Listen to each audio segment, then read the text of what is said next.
Hi learner. So welcome to my YouTube channel. तो आज हम वाइगॉत्स्की के प्रिंसिपल सोशल कल्चर थ्योरी के बारे में पढ़ेंगे। तो चलिए शुरू करते हैं।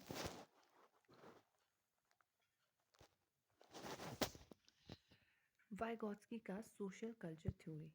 तो ये प्रिंसिपल हमें बताता है कि बच्चा क्या है, अपने समाज और संस्कृति से अंतर्क्रिया करके सीखता है, यानी सामाजिक अंतर्क्रिया के बाद विकास होता है। जबकि अगर हम प्याजे की बात करें तो विकास पहले होता है और बाद में लर्निंग होती है। तो इसमें इस थ्योरी में वाइगॉत्स्की बोलते हैं कि बच्चा क्या करता है, जब समाज में इंटरेक्ट करता है तो उसका विकास होता है, मतलब उसका कोग्निशन डेवलपमेंट होता है, उसकी समझने की, तर्क करने की जो है शक्ति का विकास होता है।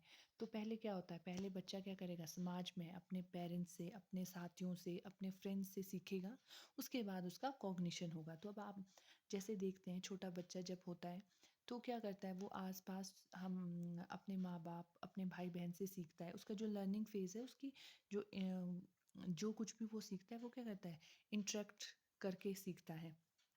तो जो वाइगॉत्स्की है, उन्होंने इस बात पे ज़्यादा फोकस किया। उन्होंने बोला कि जो हमारी कल्चर है, हमारे कल्चर का क्या पड़ता है, बच्चे के कॉग्निशन पे फ़र्क पड़ता है। अगर दो डिफरेंट डिफरेंट कल्चर से बच्चे बिलोंग करते हैं तो उनका जो कॉग्निशन होगा वो डिफरेंट होगा। तो इन्होंने मेन फोकस ही इसी पे किया है कि कल्चर से बच्चा क्या करता है, लैंग्वेज सीखता है, और लैंग्वेज से क्या होता है, बच्चे का कॉग्निशन डेवलपमेंट होता है। तो जो वाइगॉत्स्की थे वो थे रूस के रहने वाले, और उन्होंने ये कहा कि बच्चे क्या करते हैं, ज्ञान को, नॉलेज को कंस्ट्रक्ट करते हैं with the help of social interaction. Next है कि जो कॉग्निशन होता है, कॉग्निशन डेवलपमेंट होता है, वो ग्रुप लर्निंग के थ्रू ज़्यादा अच्छे से होता है। कि बच्चा क्या कर रहा है, ग्रुप में ज़्यादा सीख रहा है, अपने फ्रेंड्स से सीख रहा है, और क्या हो रहा है, सोशल इंटरेक्शन के थ्रू सीख रहा है। अब ये हमारा हो गया क्लियर। अब वाइगॉत्स्की ने अगर लैंग्वेज के बारे में बात करें तो उन्होंने कहा है कि पहले क्या करता है बच्चा, लैंग्वेज सीखता है, बाद में कॉग्निशन डेवलपमेंट होता है। लैंग्वेज कहाँ से सीखी, लैंग्वेज सीखी उसने अपने आसपास के लोगों से, मतलब अपने कल्चर से, अपने समाज से। और उसके बाद क्या हुआ, उसके बाद उसका कॉग्निशन का डेवलपमेंट हुआ। नेक्स्ट है हमारे पास, ये डायग्राम के थ्रू हम समझ सकते हैं। यहाँ पे आप देख रहे हो कल्चर। कल्चर क्या करता है, बच्चे की सोच पे, बच्चे के कॉग्निशन पे इफ़ेक्ट करता है। तो यहाँ कल्चर से क्या सीख रहा है बच्चा, लैंग्वेज सीख रहा है। लैंग्वेज से क्या आ रहा है उसमें, लैंग्वेज लैंग्वेज से उसके क्या हो रहा है, कॉग्निशन का डेवलपमेंट हो रहा है। और यहाँ पे क्या हो रहा है, कॉग्निशन कहाँ, कल्चर को इफ़ेक्ट कर रहा है। तो जैसी सोच होगी, जैसी हमारी सोच होगी, हमारा कल्चर भी वैसा ही होगा। ये एक तरह की ट्रांजैक्शनल रिलेशनशिप है, मतलब यहाँ पे क्या है, लेन देन। आप यहाँ देख रहे हो, कल्चर से लैंग्वेज सीखा, लैंग्वेज से थॉट, थॉट का इफेक्ट किस पे पड़ रहा है, कल्चर पे पड़ रहा है। तो जैसी हमारा विचार होगा, हमारा कल्चर भी वैसा ही होगा। तो नेक्स्ट जो बात करेंगे हम, ZPD, zone of proximal development. तो यहाँ पे आप देख पा रहे हो कि जो इंटरनल है इसका, यहाँ पे 3 सर्कल बने हैं हमारे पास। तो जो ये अंदर वाला सर्कल है, इसमें क्या है, इसमें बच्चा क्या करता है, फ्री होके कोई भी काम है वो अपने आप से कर रहा है। फ्रीडम है यहाँ पे उसकी, कि वो जो भी काम करेगा अपने आप करेगा। उसके बाद बाहर का सर्कल है, इसमें उसको असिस्टेंस चाहिए, हेल्प चाहिए। ये यहाँ तक पहुँचने के लिए वो क्या करेगा, किसी की हेल्प लेगा। और बाहर का जो है सर्कल, यहाँ पे पहुँचना मतलब मुश्किल है। यहाँ तक नहीं पहुँचा जा सकता, चाहे आप स्वतंत्र होकर काम करें या फिर किसी की हेल्प के थ्रू काम करें। इसे हम समझ सकते हैं, जैसे हम जैसे बच्चा पहले क्या है, साइकिल चलाने की कोशिश करता है, वो क्या कर रहा है, इंडिपेंडेंटली कर रहा है। अब वो फुली उसको साइकिल चलाने के लिए क्या, अगर उसे मास्टरी करनी है या उसे अच्छे से साइकिल चलाना पूरी तरह से सीखना है, तो क्या है, किसी की हेल्प लेगा। तो जो ये बीच वाला है, इसमें हम क्या करते हैं, स्कैफोल्डिंग। स्कैफोल्डिंग होता है कि आप किसी से टेम्पररी हेल्प ले रहे हो।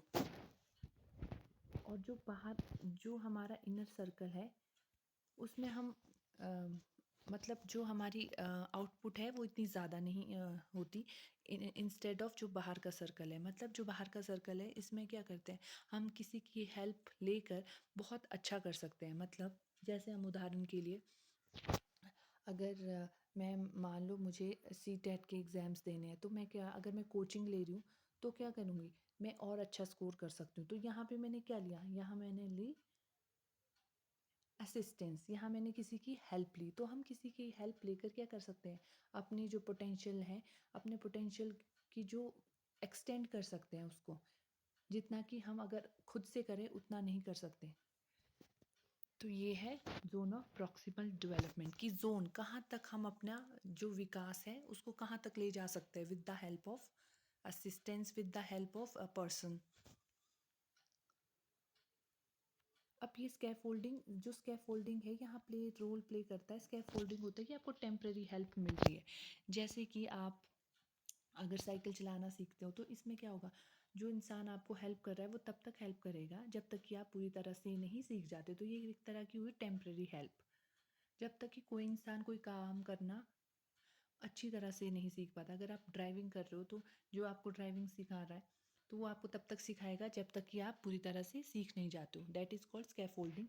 इसमें एक और चीज़ है एम की हो, मोर नॉलेजेबल अदर। इसमें क्या होता है, मोर नॉलेजेबल, अब आप हेल्प ले रहे हो, मैंने यहाँ बोला था आप यहाँ पे क्या कर रहे हो, आप हेल्प ले रहे हो।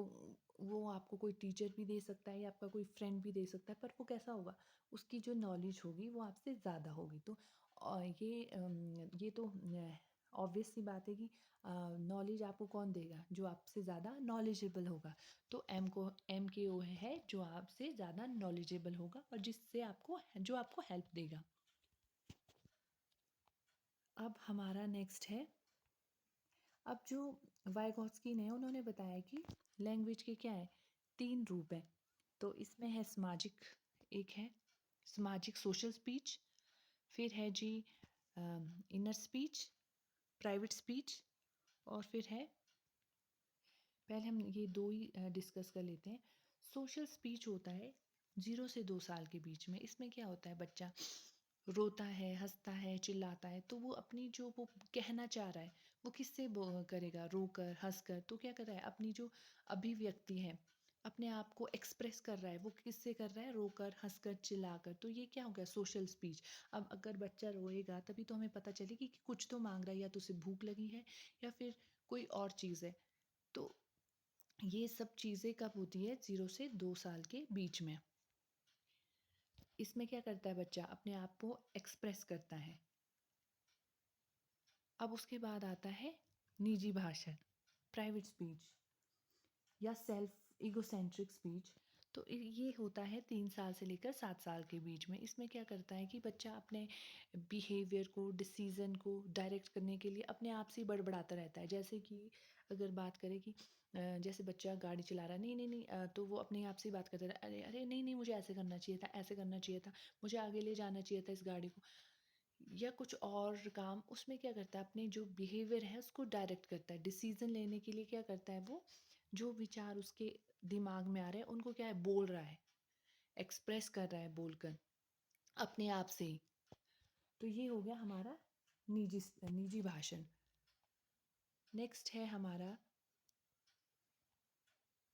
आंतरिक भाषण, इंटरनल स्पीच। अब इंटरनल स्पीच में क्या होता है, अब बच्चा बड़ा हो गया है, 3 से 7 साल में क्या करता था, जो उसके दिमाग में विचार आ रहा है उसे वो बोलकर एक्सप्रेस कर रहा है अपने आप से। अब यहाँ पे क्या कर दिया है, उसने अपने जो भी जो अपने सोच है, जैसे वो 3 से 7 साल में क्या कर रहा था, उसको बोल रहा था अपने आप से ही, बट यहाँ पे क्या करता है, बच्चा उसको मन में ही रखता है। अब वो किसी को डिसीजन लेने के लिए या कोई और काम करने के लिए क्या करेगा, उसे माइंड में ही एनालिसिस करेगा उसका। मतलब उसमें क्या आ रही है, एक तरह की रीजनिंग पावर आ गई है, अंडरस्टैंडिंग पावर आ रही है।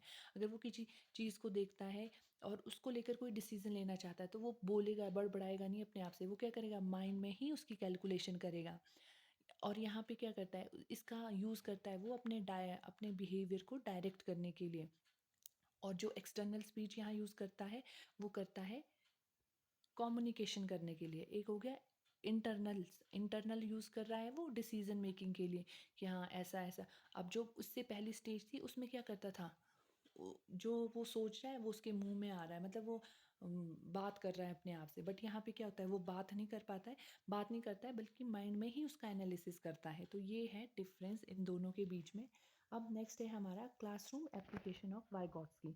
अब वाइगॉट्स्की ने क्लासरूम एप्लीकेशन दी है, वो है collaborative, cooperative, reciprocal learning, assistive, peer tutoring. अब कोलैबोरेटिव एंड कोऑपरेटिव में एक समझने की बात ये है कि जो कोलैबोरेटिव और कोऑपरेटिव है, वैसे दोनों का मतलब यही है कि इसमें टीम वर्क करते हैं। जो बच्चे हैं टीम वर्क करेंगे towards a goal, towards achieving a goal. और इसमें क्या होती है, लर्निंग होती है। बट कोलैबोरेटिव जो है, इसमें टीचर प्रेजेंट हो भी सकता है और नहीं भी हो सकता है। यहाँ इंडिपेंडेंटली काम करते हैं बच्चे ग्रुप में टूवर्ड्स लर्निंग। और कोऑपरेटिव में क्या होता है, ये टीचर डायरेक्टेड होता है, मतलब यहाँ पे टीचर प्रेजेंट होगा जो इंस्ट्रक्शन देगा बच्चों को, जो टीम वर्क कर रहे हैं, टीम वर्क में जो लर्निंग हो रही है। तो इन दोनों में यही डिफरेंस है। एक मतलब टीचर एक में प्रेजेंट है, एक टीचर एक में इंस्ट्रक्शन दे रहा है। कोलैबोरेटिव में क्या है, बच्चे खुद फ्री होकर काम कर रहे हैं।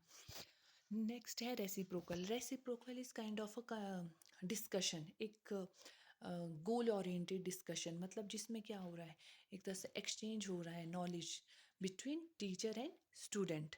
और असिस्टिव लर्निंग होगी कि आपको इसमें कोई हेल्प कर रहा है। और पीयर ट्यूटरिंग हो रही है, आपके जो मतलब एक ही क्लास के जो बच्चे हैं वो हेल्प कर रहे हैं एक दूसरे को। तो ये था वाइगॉत्स्की का social culture theory. I hope आपको कुछ समझ आया होगा।